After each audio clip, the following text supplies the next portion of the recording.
Aïe aïe aïe. Ah oui, des bisous.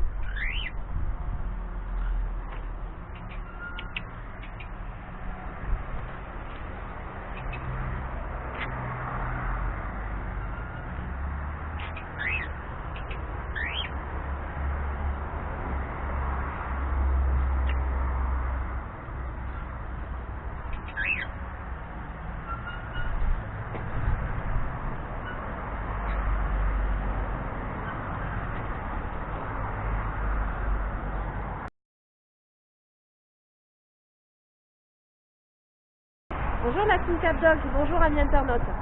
Isabelle, vous me connaissez peut-être via l'éducation canine, Dog Educ 31. Et aujourd'hui je vais vous parler d'une autre de mes passions, les oiseaux.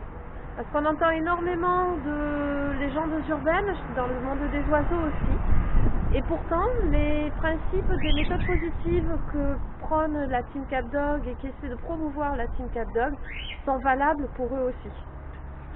Alors la première des idées reçues dont je voudrais qu'on discute, c'est le fait qu'en volière extérieure, les oiseaux redeviendraient sauvages. Alors les miens ont été élevés à la main. Au départ, quand je les ai eus, je les avais en cage à l'intérieur de la maison. Je leur laissais certes des moments de liberté, mais j'ai bien vu qu'il leur manquait quelque chose. Donc au bout d'un an à peu près, je leur ai dédié une pièce de la maison. Mais il faut bien avouer que les petits becs crochus de nos amis font quand même quelques ravages. Et là encore, je sentais qu'il leur manquait encore quelque chose. Alors je me suis résolue, parce que pour moi c'était un petit peu compliqué, j'avais pris des oiseaux de compagnie.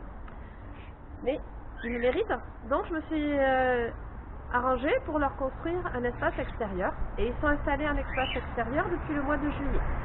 Donc ça fait maintenant plusieurs mois, ils auraient dû redevenir un peu sauvages. Donc ce que je vous propose, c'est de rentrer avec moi dans la volière. Alors on va rentrer ensemble dans la volière, mais évidemment, là ils vont devoir jouer, enfin tenir compte de la caméra et ils n'aiment pas la nouveauté. Donc on va voir comment ils se comportent. Pépito, Pépé, prêt? On y va? Alors le sac, primordial quand vous faites une volière, pensez au sac, c'est une question de sécurité. Salut, salut! Tu peux attendre s'il te plaît? Allez, on y va. Oula! L'intérêt du sac. Mimi, tu viens? Salut mon cœur. Heureusement que ce sont des oiseaux sauvages. Coucou mon chat.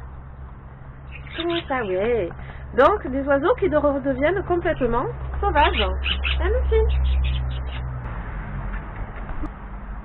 Donc il y a trop de sujets qu'on puisse aborder en une seule et même vidéo.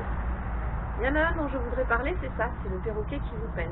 Donc quand un perroquet vous pince, inutile de lui taper sur le bec, inutile de l'enfermer dans une boîte à chaussures, de l'enfermer dans sa cage couverte par une ou plusieurs couvertures, de l'enfermer au sous-sol, de l'enfermer dans le garage un jour ou même une semaine, comme certaines personnes ou même certains vétérinaires peuvent vous conseiller, ça ne servira à rien.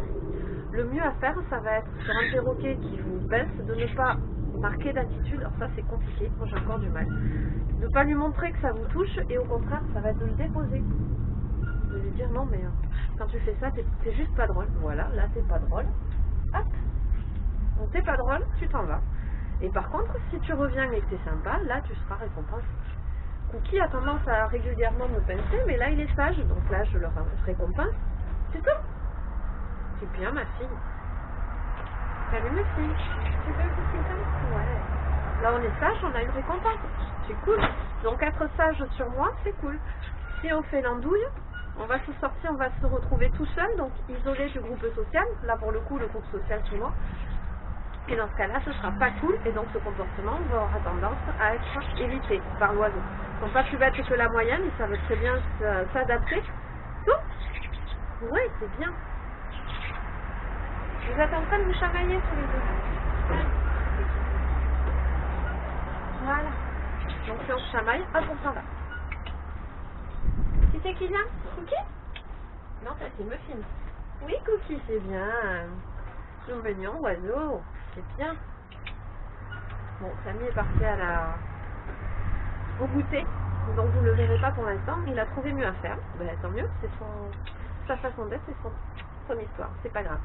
Ce que je vous propose, c'est donc, si vous avez d'autres questions, autres que celles qu'on a commencé à aborder aujourd'hui, ou si vous voulez qu'on y revienne, si vous voulez qu'on parle des méthodes d'élevage, si vous voulez qu'on parle, que sais-je moi, de la taille des ailes, si vous voulez qu'on parle du medical training, de tout ce qui est manipulation, qu'est-ce qu'on peut faire avec un oiseau, comment on peut en arriver à avoir des bonnes relations avec eux et se faciliter la vie par ailleurs.